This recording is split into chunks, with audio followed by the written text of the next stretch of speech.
Hoy les contaremos una historia que les hará dormir y aprenderán con ella sobre la vida de Hades, el personaje de la mitología griega. Esperamos que les guste. Historia de Hades. En el principio del cosmos, según la mitología griega, el universo estaba dominado por los titanes, liderados por Cronos.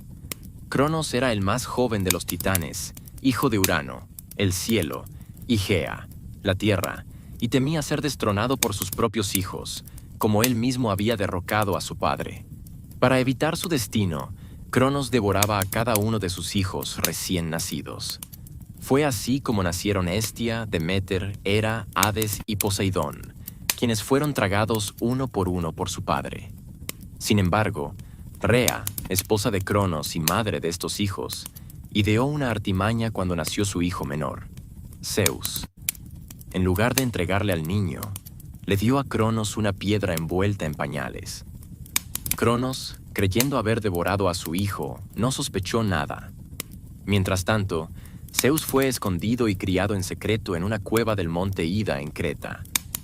Cuando Zeus alcanzó la adultez, planeó liberar a sus hermanos. Con la ayuda de Metis, le dio a Cronos una pócima que lo hizo vomitar a sus hijos devorados. Así fue como Hades fue liberado junto con sus hermanos. Unidos, los hijos de Cronos desafiaron a los titanes, dando inicio a la guerra conocida como la Titanomaquia, un conflicto de proporciones cósmicas que se extendió por 10 años. Durante esta contienda, Hades desempeñó un papel fundamental. Los cíclopes, aliados de Zeus, forjaron para Hades un regalo único: el Helm de Invisibilidad, un casco que le permitía moverse sin ser visto entre enemigos y aliados. Gracias a este artefacto, Hades pudo infiltrarse en las filas enemigas y sembrar el caos entre los titanes.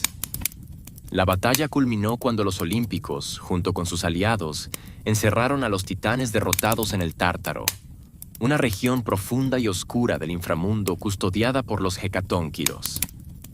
Tras la victoria, Zeus, Hades y Poseidón decidieron repartirse el gobierno del cosmos por sorteo.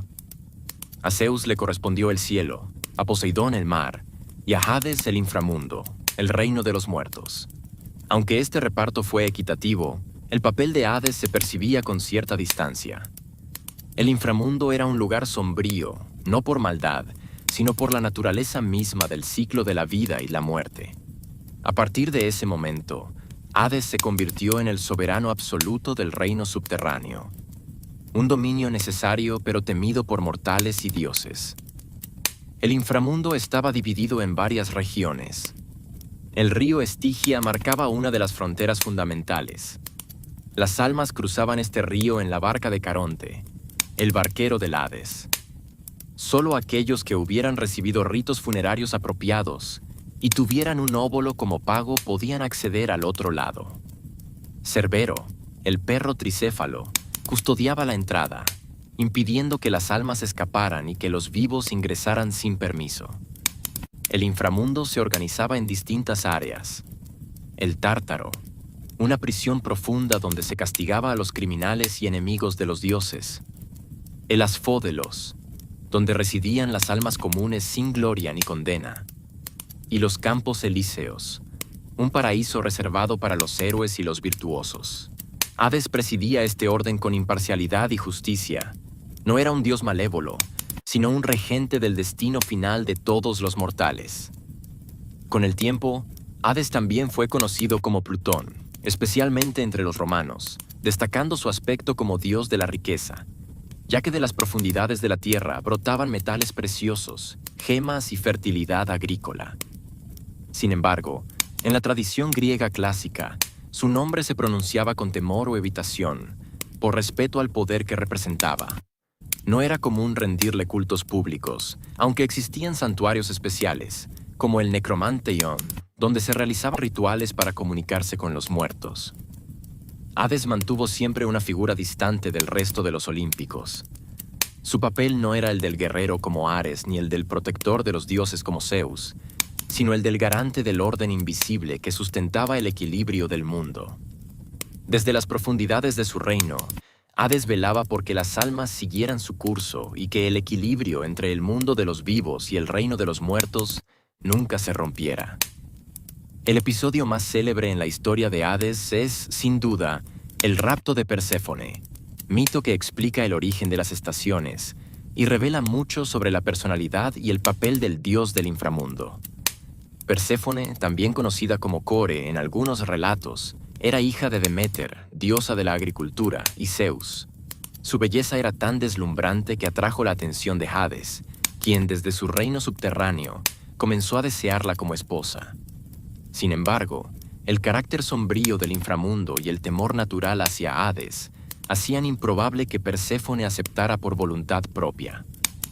Un día, mientras Perséfone recogía flores en los campos de Nisa, la tierra se abrió bajo sus pies.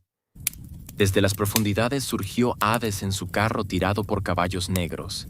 En un instante, raptó a Perséfone y descendió con ella al inframundo. La acción no fue un mero acto de violencia caprichosa.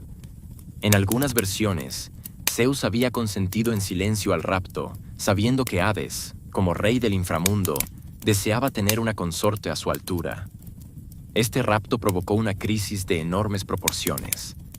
Deméter, enloquecida por el dolor, abandonó sus funciones divinas. La tierra comenzó a marchitarse, los cultivos dejaron de crecer y la humanidad se enfrentó al riesgo de extinción por hambruna. Los ruegos de los dioses inmortales finalmente llegaron a oídos de Zeus, quien intervino para restaurar el orden. Envió a Hermes, mensajero de los dioses, al inframundo con la orden de que Perséfone fuera liberada. Hades, sabiendo que no podía retenerla contra el mandato de Zeus, accedió a regañadientes, pero recurrió a un truco sutil y definitivo. Ofreció a Perséfone semillas de granada, sabiendo que cualquiera que comiera del alimento del inframundo estaría atado a él para siempre. Perséfone aceptó el alimento, a veces representado como un acto ingenuo o como una aceptación parcial de su nuevo destino. Por tanto, se acordó un compromiso. Perséfone pasaría una parte del año con su madre en el mundo superior y otra parte junto a Hades en el inframundo. Este mito fue adoptado para explicar el ciclo de las estaciones. Cuando Perséfone está con Deméter, la tierra florece, nacen las cosechas y llega la primavera y el verano. Cuando regresa al inframundo, Deméter se entristece y la tierra entra en el letargo del otoño y el invierno. Con este mito, Hades no solo se consolidó como soberano del inframundo, sino también como figura clave en el ciclo vital de muerte y renacimiento que define a la naturaleza misma. Este no fue el único mito importante asociado con Hades. Otro relato célebre es el descenso de Orfeo al inframundo. Orfeo, poeta y músico tracio, perdió a su esposa Eurídice a causa de una mordedura de serpiente. Desgarrado por la pérdida, descendió al Hades con la ayuda de su música. Tal era su talento que incluso Cerbero se amansó, los jueces del inframundo quedaron conmovidos, y Perséfone intercedió en favor de Orfeo. Hades, impresionado por el dolor y el arte de Orfeo, accedió a liberarla bajo una sola condición. Orfeo debía caminar delante de Eurídice sin mirar atrás, hasta que ambos hubieran salido por completo del inframundo. Pero el temor y la duda vencieron a Orfeo en el último momento. Giró la cabeza antes de tiempo y perdió a su amada para siempre. Este mito refuerza el papel de Hades no como un déspota caprichoso, sino como un gobernante justo que respetaba pactos y normas, pero que no intervenía para salvar a los mortales de sus propias debilidades. También destaca la historia del descenso de Heracles al inframundo, uno de los 12 trabajos impuestos al héroe. Su misión era capturar a Cérbero y llevarlo al mundo de los vivos. Hades accedió a permitirlo, pero impuso la condición de que Heracles no debía utilizar armas, sino únicamente su fuerza. Heracles logró someter al fiero guardián utilizando sus manos y llevó a Cerbero ante Euristeo, su enemigo. Finalmente, devolvió al monstruo al inframundo, demostrando así que incluso los reinos más oscuros podían ser desafiados por los héroes, aunque solo con permiso del propio Hades. En otra ocasión, Hades fue herido por Heracles durante una expedición a Pilos. El hecho de que un dios pudiera ser herido era inusual y mostraba que, aunque inmortal, Hades no era invulnerable. fue llevado al Olimpo para ser curado por Peán, el médico de los dioses.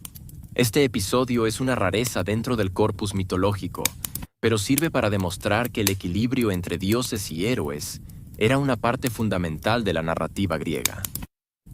En su trato con otros dioses, Hades mantenía una postura reservada. No participaba en las frivolidades del Olimpo, no se involucraba en disputas amorosas ni en luchas de poder, salvo cuando afectaban directamente al equilibrio cósmico o a su dominio. No era adorado en templos habituales como los otros dioses, sino en lugares ocultos o en ceremonias de carácter mistérico. Los misterios eleusinos, celebrados en honor a Deméter y Perséfone, rendían homenaje implícito a la figura de Hades como parte del ciclo sagrado de muerte y renacimiento. En los aspectos simbólicos, Hades era asociado con el ébano, el oro, las gemas subterráneas y el trono oscuro desde el cual gobernaba. Sus atributos principales eran el cetro, símbolo de autoridad soberana, el helm de invisibilidad, y la cornucopia, un cuerno que derramaba riquezas, como muestra de su papel dual, señor de los muertos y fuente de la riqueza oculta bajo la tierra. Así, en el imaginario griego, Hades no era simplemente un dios oscuro y distante, sino el símbolo del equilibrio necesario entre vida y muerte. Su poder no se basaba en el terror, sino en el respeto por las leyes inmutables del destino. Donde Zeus representaba el orden celestial y Poseidón la violencia indómita del mar, Hades representaba el orden final de la existencia, la fuerza que garantizaba que nada escaparía a su curso predestinado. La figura de Hades, aunque siempre central en el pensamiento religioso y mitológico griego, permaneció envuelta en un velo de silencio, misterio y respeto. A diferencia de los dioses olímpicos como Zeus, Atenea o Apolo, que eran adorados en grandes templos y celebrados en festividades públicas, Hades recibía un tipo de culto más íntimo, secreto y reservado. Esto no se debía a una maldad inherente, sino al carácter sagrado y temido de su función: gobernar el destino final de todas las almas humanas. A nivel de culto religioso, pocas ciudades tenían templos dedicados exclusivamente a Hades. Entre las excepciones conocidas estaba el Necromanteion del río Aqueronte en Épiro, un antiguo santuario dedicado a rituales necrománticos y consultas a los muertos. Allí peregrinos acudían para intentar comunicarse con las almas de los difuntos o recibir respuestas de oráculos sobre el más allá. Además, Hades era honrado en ciertos festivales dedicados al ciclo de la agricultura, especialmente aquellos vinculados a Deméter y Perséfone, en lo que se conocía como los misterios eleusinos. Estos rituales profundos, de carácter esotérico, eran revelados solo a los iniciados, quienes recibían enseñanzas sobre la vida, la muerte y la posibilidad de una vida después de la muerte. Aunque Hades nunca ocupó el centro del culto eleusino, su figura estaba implícita en cada parte del relato del rapto de Perséfone y su retorno cíclico al mundo. El carácter reservado del culto a Hades también tenía que ver con la creencia de que nombrar al dios directamente traía mala suerte. Por eso, los griegos preferían utilizar epítetos para referirse a él, como Ploutón, el rico, en referencia a las riquezas minerales que reposaban bajo la tierra. En este aspecto, Hades se convertía no solo en el dios de los muertos, sino en el dios de los tesoros ocultos, protector de todo aquello que surgía de lo profundo, desde metales preciosos hasta cosechas abundantes. La iconografía clásica de Hades era sobria y majestuosa. Se le representaba con barba espesa, semblante serio, sosteniendo un cetro o una llave, símbolo de su control sobre las puertas del inframundo, a menudo con un cuerno de la abundancia o acompañado por Cerbero. El helm de invisibilidad, aunque importante en los relatos, no solía ser representado en arte visual. Mientras otros dioses eran retratados en posturas dinámicas o juveniles, Hades aparecía solemne, estático, con la dignidad propia de un soberano eterno e inmutable. Con el tiempo, especialmente cuando la cultura griega fue absorbida por el Imperio Romano, la figura de Hades evolucionó hacia la de Plutón, nombre que enfatizaba más su vínculo con la riqueza que con el terror de la muerte. Los romanos tendían a suavizar los aspectos más oscuros de las divinidades griegas, convirtiendo a Plutón en una figura que presidía tanto el inframundo como las riquezas interiores de la Tierra. Esta evolución tuvo eco en las prácticas culturales, ya que los romanos realizaban rituales propiciatorios para asegurarse buena fortuna material, especialmente en minas y campos fértiles. Aún así, el respeto y el temor seguían acompañando cualquier referencia directa al dios del inframundo. En la filosofía griega, sobre todo en las corrientes órficas y pitagóricas, Hades fue reinterpretado no tanto como un juez frío, sino como una fuerza necesaria en el ciclo eterno del alma. Para los órficos, la muerte no era un final definitivo, sino un tránsito, y el dominio de Hades era parte de ese viaje espiritual hacia la purificación y, eventualmente, la liberación del alma del ciclo de reencarnaciones. De este modo, el Hades mitológico se fundía con ideas místicas y filosóficas sobre el destino del alma. A nivel literario, las obras de Homero, Hesíodo, Píndaro y posteriormente tragedias de Eurípides y Sófocles contribuyeron a moldear la imagen cultural del inframundo y su regente. Sin embargo, es en la literatura helenística y romana donde el mito de Hades y Perséfone alcanza refinamientos poéticos mayores, siendo retomado por autores como Ovidio en sus Metamorfosis. Allí, el rapto de Perséfone adquiere una carga dramática y emocional más profunda, destacando no solo la tragedia del rapto, sino también el drama psicológico de Perséfone, dividida entre dos mundos, el del amor filial por su madre y el deber como esposa del soberano del inframundo. En la teología posterior, especialmente con el auge del pensamiento neoplatónico, el inframundo gobernado por Hades fue reinterpretado como una metáfora del descenso del alma al cuerpo material. La vida en el mundo terrenal era vista por algunos filósofos como una especie de inframundo del que el alma debía liberarse para regresar a la luz del intelecto divino. Aquí, Hades no era ya un dios temido, sino una representación simbólica del ciclo del alma a través del nacimiento, la vida terrenal, la muerte y el renacimiento espiritual. En la iconografía cristiana primitiva, aunque no se adoptaron directamente las figuras del panteón griego, algunas concepciones del Hades como lugar se trasladaron al imaginario del infierno o el Sheol hebreo, aunque deformadas y reinterpretadas desde un marco teológico distinto. No obstante, el término Hades se conservó en traducciones bíblicas griegas para referirse al reino de los muertos. En el arte clásico posterior, Hades y Perséfone aparecen frecuentemente como símbolos de la unión entre vida y muerte, y como metáforas del amor eterno más allá de los límites del tiempo. La imagen de Perséfone sentada junto a Hades, en tronos gemelos dentro del reino subterráneo, se convirtió en una poderosa representación artística del equilibrio cósmico. La riqueza simbólica de esta unión inspiró también interpretaciones posteriores en la literatura renacentista y moderna. El legado final de Hades en la cultura occidental es, por tanto, ambivalente pero profundo. No es el diablo cristiano ni un villano mitológico, sino un árbitro silencioso del orden natural, una presencia inevitable en el flujo de la vida y la muerte. Para los griegos, lo importante no era temer a Hades, sino respetar el ciclo que él garantizaba. Era el custodio de lo que todos compartimos, el fin físico de la existencia y quizá el principio de otra transformación. En resumen, Hades fue mucho más que el señor de los muertos. Fue el garante del orden oculto, el vínculo invisible entre lo que crece y lo que se marchita, el guardián de riquezas ocultas y el símbolo último de la ineludible ley del destino. Espero que les haya gustado esta historia. Denle like y suscríbanse a este canal para escuchar más historias. Díganme en comentarios qué otro personaje de la mitología griega Jos contará sobre su historia.